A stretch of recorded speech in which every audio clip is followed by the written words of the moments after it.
Human nature, like I study history, human nature will tell you one thing. People waste time.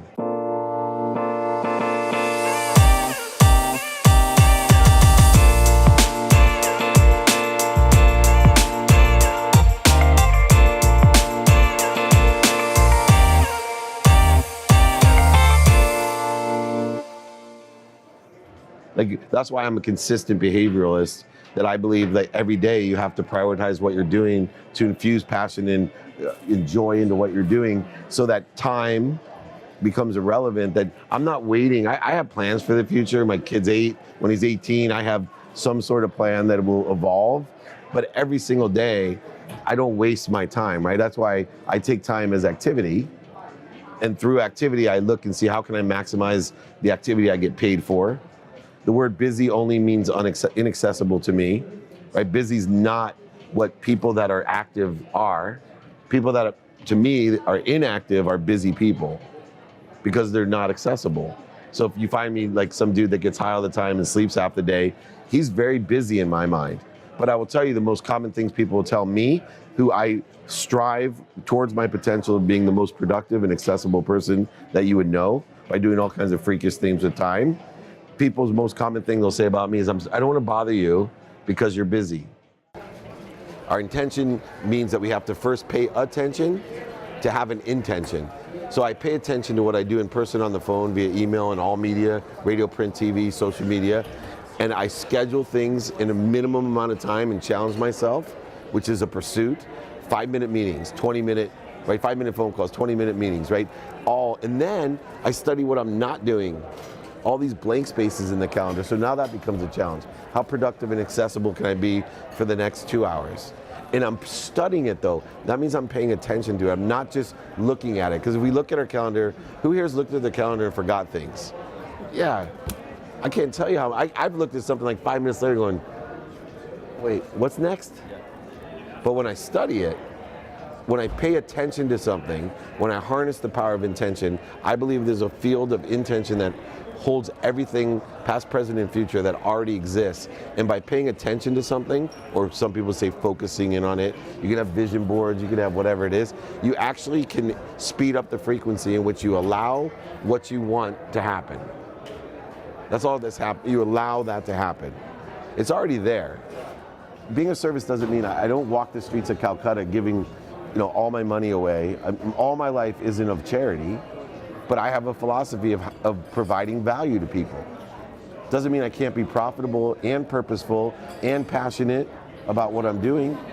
Because in the end, every single thing, my dad gave me a jacket when I was 30 years old with no pockets in it to remind me you're not going to be the richest man in the cemetery and you can't be buried with anything that you have. So it's a matter of time before I give everything away. So why wouldn't I want to get as much as I can to give away? It's a mathematical equation to me. If I'm going to end up giving every single thing of mine away, what's the difference with what would I keep right now?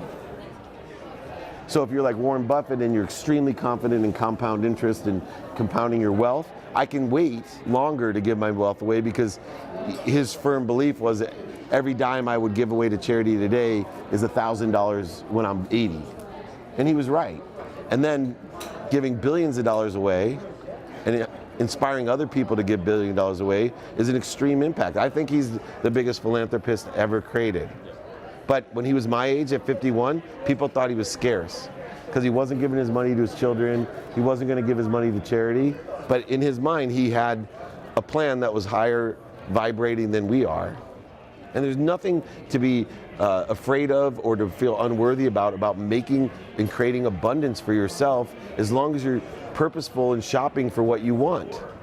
Money doesn't buy happiness, but shopping does, right? We want to shop for the right things. You could be a billionaire and buy a bunch of cocaine and you're not going to be happy, right? You do a whole bunch of stuff with that money, but you go change. I bought 2 community centers in Africa last year. That's shopping to me. It changed my life. And I don't even know the people. I know I went back there. They're like, can you build one for us? I'm going to try. I separate all my activity by 2 things, making money or not making money with activity. I put a minimum amount of time that most prioritize for me. So one of the mistakes that I made when I was younger is I put my family first then my work, and then my health. And if I could re-engineer all that, I would put, as I do today, I do a minimum of 1 hour a day on my health. That doesn't have to be a contiguous hour, but every single day I make sure I have a minimum of 1 hour. And then for the key individuals in my family, this might sound a little weird, but I make sure that consistently, I have 4 children. My 8-year-old son gets 30 minutes minimum a day, FaceTime, phone calls, or in person. My wife gets 30 minutes the same way, and my 3 teenage daughters get 2 minutes. I wanted 5, they agreed to 2. My mom gets 1 minute, minimum a day. But just having that consistent behavior has changed my relationships completely. Because of the consistent nature of connection, the consistent nature of the exponential value in an engineering sense of 1 times 2 times 3 times 4, I call it a zeroing effect. If you could diet a whole month, 31 days, and cheat 3 times, you step on the scale, I guarantee you're either even or a little bit either way. But if you truly diet every single day, you get it's a permeation of 31, right? 1 times 2 all the way up. You'll guarantee to lose 8 to 10 pounds. Make sense? A lot of what I'm talking about is just perspective. It is, and I know I repeat it, I believe it, I see it. There's 4 things that give you perspective. Just gratitude, right? I get to go to work, I got to go to work. I get to pick up my kids, I got to go pick up my kids. Your life changes from gratitude. Forgiveness. Stop being so hard on yourself. Every super successful person that I know has fucked up worse than you. That's how they got there. I will gladly put down money right now if anyone screwed up more than me.